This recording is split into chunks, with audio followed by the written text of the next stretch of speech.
Maintenant, je vais vous poser une question d'abord. Allons-y. Quand un homme naît, Oui. quand un homme naît, d'abord, il y a un Dieu. Il y a un Dieu et cet homme-là, il doit suivre une religion. Selon vous, quelle est la religion que cet homme doit suivre d'abord? C'est la soumission à la volonté de ce Dieu qu'il a créé. En arabe, ça donne musulman, islam. Muslim. Quand tu es soumis à la volonté de Dieu, c'est-à-dire que tu es soumis à Dieu bon gré, mal gré. C'est-à-dire où tu es là, tu veux ou tu ne veux pas, où tu as respiré, c'est bon gré, mal gré. Tu veux ou tu ne veux pas, où tu vas dormir, c'est bon gré, mal gré. Tu vas tomber malade, tu vas respirer l'air, ça c'est bon gré, mal gré. Quand tu es né là, tu es soumis à Dieu obligatoirement, tu es musulman à la base, d'abord par naissance. Quand tu grandis, en fonction de ta famille, tu es soit chrétien, soit musulman, soit bouddhiste, en fonction de la famille où tu es né. Maintenant, quand tu vas avoir 30, 40 ans, tu es musulman ou chrétien par choix personnel maintenant. Parce que là, tu as la capacité de décider, tu connais le bien du mal, le vrai du faux. Dans ta position actuelle là, c'est toi qui as décidé de ne plus aller à l'église. Donc c'est le choix que tu as fait. Mais quand tu étais encore petit là, les parents te prenaient par là à l'église. Tu ne peux pas t'opposer à ça. Donc aujourd'hui, le choix te revient toi-même à devenir musulman ou chrétien. C'est par cause de ta famille que tu étais musulman ou chrétien quand tu étais encore petit. Quand tu as atteint l'âge de la connaissance du bien et du mal là, tu es chrétien ou bouddhiste ou musulman par choix personnel. Parce que tu peux choisir maintenant. Ok, ok. D'abord, c'est une autre question. Le mystère de la crucifixion. Je voulais que vous me donniez votre version sur le mystère de la crucifixion. Parce qu'il y a plusieurs versions. Il y a des versions que j'ai lues dans des documentaires où il est dit que Jésus n'a pas été crucifié. Je ne dis pas que Jésus est Dieu. Je précise d'abord, je ne dis pas que Jésus est Dieu. Mais j'ai lu dans des documentaires que Jésus n'a pas été crucifié. Et j'ai lu dans d'autres documentaires qu'il a été bel et bien crucifié. Et que le lieu où il a été crucifié, jusqu'à présent, il y a les traces du sang. C'est-à-dire que le sang a coagulé.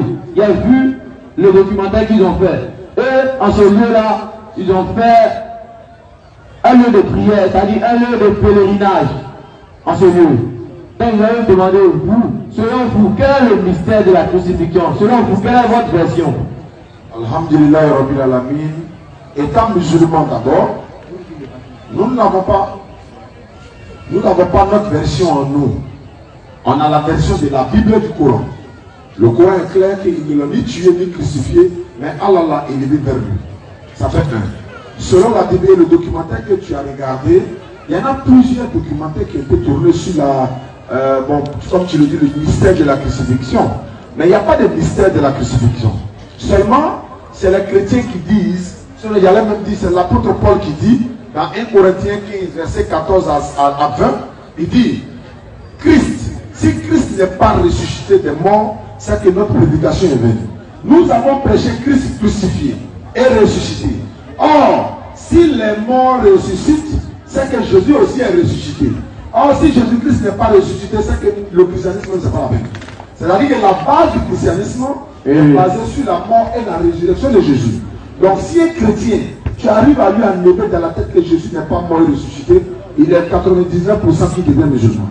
Et ce que je vais faire maintenant, c'est que ce sont les versets bibliques et la logique et toi-même ton intelligence, tu vas comprendre si avec ça, Jésus-Christ est mort ou il n'est pas mort. Akar le disait tout à l'heure, si Dieu a envoyé Jésus pour venir mourir, Dieu doit plus entrer enceinte pour le trahir. Ça fait un. D'abord, Jésus-Christ n'a jamais dit que lui il est venu pour mourir pour parler des péchés de qui que ce soit. Ce n'est pas biblique. Nulle part dans la Bible, Jésus a dit, si vous croyez à ma mort, vous aurez la vie éternelle. Luc chapitre 4, verset 42 à 43. Avant même qu'il va procéder le verset, retiens une chose. Jésus-Christ ne peut jamais demander quelque chose à Dieu et Dieu va refuser de lui donner selon la Bible. Jean 11, 43, Jésus a dit, Père, je sais que tu m'exauces toujours. Jean 11, 22 à 24, Marc dit à Jésus, je sais que tout ce que tu demandes à Dieu, Dieu te le donne. Jean chapitre 4, Luc 4, 42 à 43. Ici là. Dès que le jour parut. Dès que le jour parut, Il sortit et alla dans un lieu désert. Jésus est sorti, il est allé dans un lieu désert. Une foule de gens se mit à se rechercher. La foule a commencé à le chercher pour savoir où il était. Et arriva jusqu'à lui. Ils sont arrivés vers lui. Ils voulaient le retenir. Ils ont essayé de le retenir pour ne pas qu'il les quitte. Afin qu'il ne les quittait point. Mais il leur dit. Voilà le mot que Jésus-Christ a dit. Il faut aussi que j'annonce aux autres villes. Il faut aussi que j'annonce aux autres villes la bonne nouvelle du royaume de Dieu. Car c'est pour cela que j'ai été envoyé. Car c'est pour cela que j'ai été envoyé. Pour annoncer l'évangile de Dieu aux autres villes. C'est pour ça que j'ai été envoyé. Mais les chrétiens disent non, il est venu pour mourir pour pardonner nos péchés. À supposer que Jésus-Christ est venu pour pardonner nos péchés, il est venu mourir. Ou bien qu'il soit mort. Mais nous disons non. Jésus a dit dans Matthieu 26, 39, il dit Père, s'il est possible, ça dit qu'il y a une possibilité que cette mort se loigne de moi. Pas comme je veux, hein, mais comme tu veux. Mais s'il y a une possibilité vraiment, la voici. Il demande à Dieu s'il y a une possibilité pour ne pas que lui meure. Mais si Dieu veut qu'il meure vraiment, il n'y a pas de problème. Donc la demande de Jésus, dans Matthieu 26, 39, a-t-il été exaucé, oui ou non? Hébreux 5, 7 nous répond pour dire, c'est lui, Jésus-Christ, dans les jours de sa chair, ayant présenté avec des grands cris, des larmes, des supplications et des prières à celui-là qui pouvait le sauver de la mort, et il a été exaucé à cause de sa piété. Quand on est exaucé dans une demande, ça veut dire que tu as demandé et tu as reçu. Dieu t'a donné. En Dieu, on appelle ça encore pour où tu es là. Donc il a prié Dieu qu'il ne veut pas mourir. Dieu va-t-il l'exaucer? Est-ce que Dieu exauce toujours Jésus comme Jésus même l'a dit? Jean 11, 43, oui. Le Père, je sais que tu m'exauces toujours. Maintenant, il sera demandé qu'il ne veut pas mourir. Il va mourir? Non, il ne va pas mourir. Pourquoi? Ézéchias, dans Ésaïe chapitre 38, verset 1 à 7, Ézéchias fut un homme de Dieu, il est tombé malade.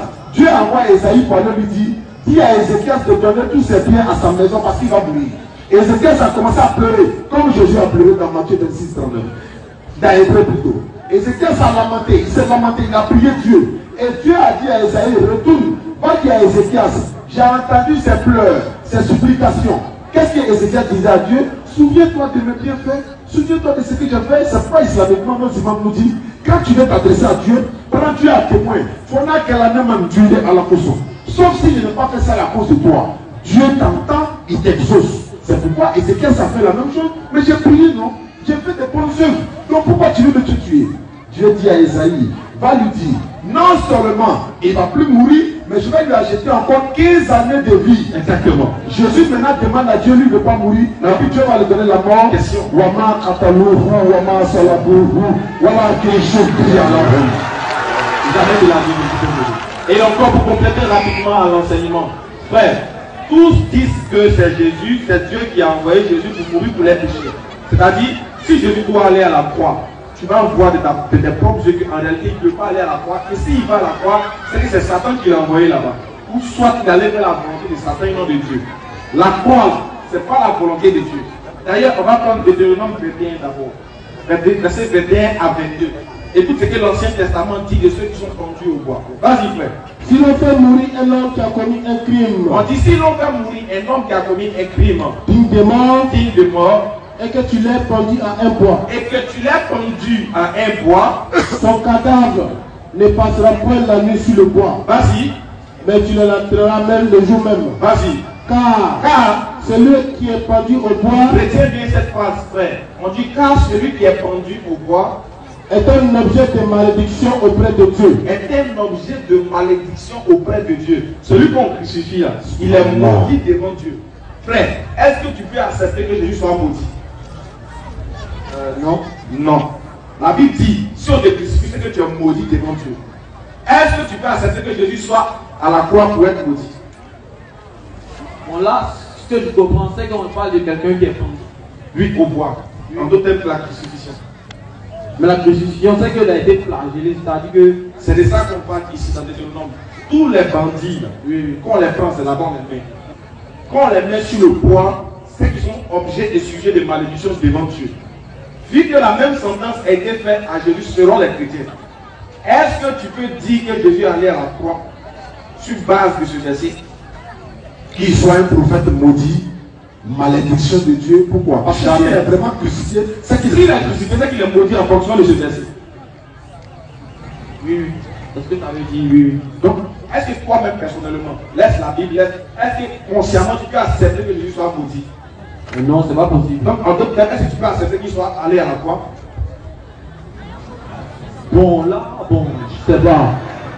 Je veux ta réponse sincère vis-à-vis de ça seulement. Je ne vais pas dire ce que tu vas dire là, ça va changer quelque chose. Je veux ta réponse sincère vis-à-vis de ça. Oui, oui. Vis-à-vis de la thèse que j'ai mise. Est-ce qu'il peut aller à la croix? Non, selon ce verset, il ne peut pas aller à la croix. Très bien. Donc, selon ce verset, il y a problématique d'envoyer Jésus à la croix. Il y a problématique. Maintenant, on va continuer. Lui-même, Jésus même va montrer qu'il n'est pas allé à la croix. De sa propre bouche. On va prendre d'abord Jean chapitre 4, verset 34 de suite. Rapidement. Jean 4, 34. Écoute ce que Jésus dit. Vas-y. Jésus l'a dit. Jésus l'a dit. Ma nourriture est est de faire la volonté de celui qui m'a envoyé. Et de faire la volonté de celui qui m'a envoyé. Et accomplir son œuvre. Et accomplir son œuvre. Jésus dit, ma nourriture, il faut bien écouter les mots. C'est très important. Il dit, ma nourriture est de faire la volonté de Dieu. Et d'accomplir son œuvre. N'oublie pas, volonté de Dieu et son œuvre. Très bien. On va voir maintenant quelle est la volonté de Dieu et quelle est l'œuvre que Jésus est venu faire. Quand Jésus a fini ça, quand Jésus a fini de faire sa mission, il y a un chapitre de la Bible où Jésus allait faire sa prière. Oui. C'est-à-dire qu'il allait faire un débriefing à Dieu. C'est comme quelqu'un qui t'envoie en mission, il finit bien de faire le compte rendu de sa mission. Jean chapitre 17. Merci ordinateur. Jean chapitre 17 à partir du verset 4. Écoute ce que Jésus dit. Je t'ai glorifié sur la terre. D'abord, on va remonter à partir du verset 1, c'est important. Là, on va prendre tout le contexte. 1 à 4. Après avoir ainsi parlé, Jésus leva les yeux au ciel. Jésus maintenant a levé les yeux au ciel. Et dit, et puis il dit, Père, l'heure est venue. Glorifie ton Fils. Afin que ton Fils te glorifie. Afin que ton Fils aussi te glorifie. Selon que tu as donné pouvoir sur toute chair. Selon que tu lui as donné pouvoir sur toute chair. Vas-y. Afin qu'il accorde la vie éternelle. Afin qu'il accorde. Voilà pourquoi Jésus va dire dans Matthieu 28, 18 que tout pouvoir m'a été donné. C'est-à-dire le fait qu'il pardonnait les péchés, il offrait les miracles. Il dit que c'est le pouvoir que Dieu lui a donné. Donc il retourne le pouvoir là à Dieu.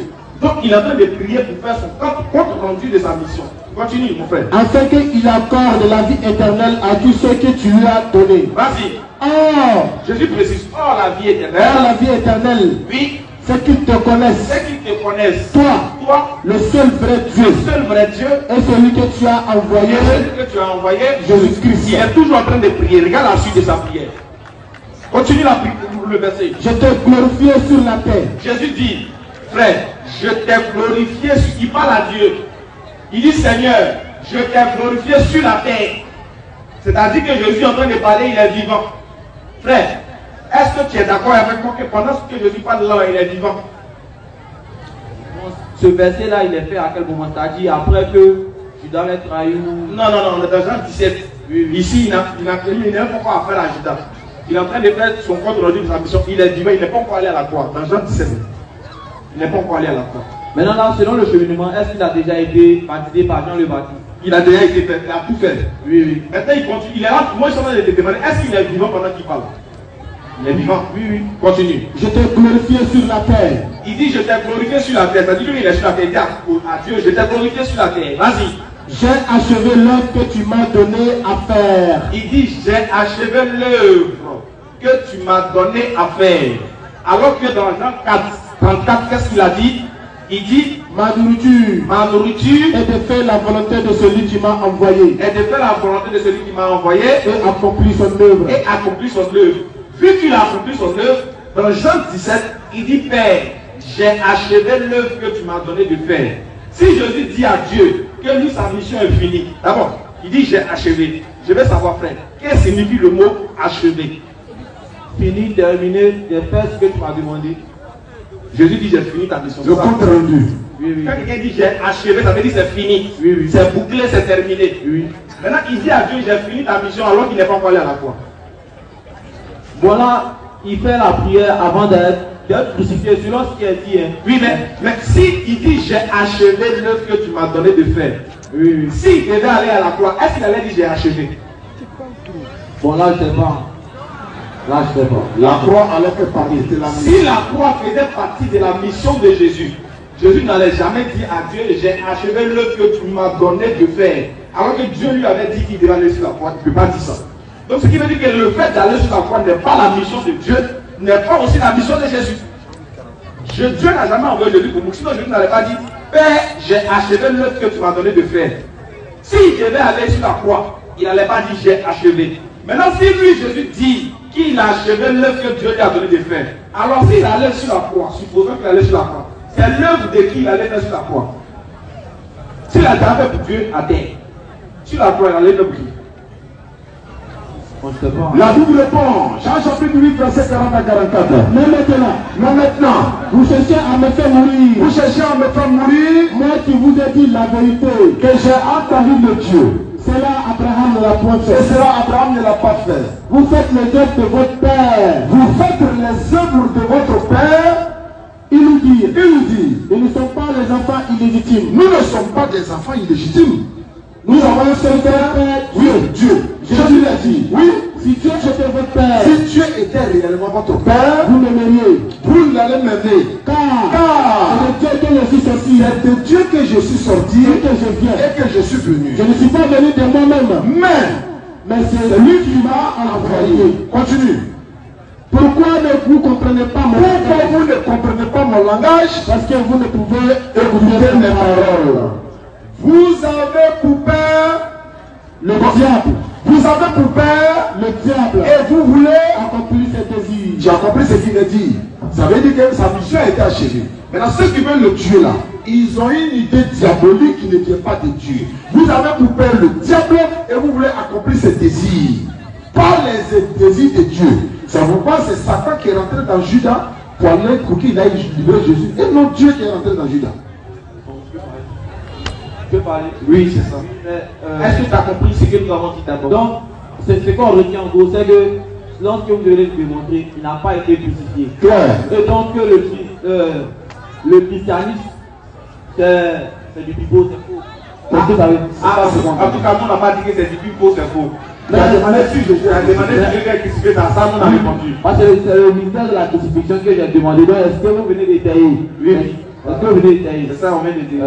Maintenant, si c'est faux, mais si le christianisme est faux, mais c'est vrai, ça a ton appréciation. D'accord. Maintenant,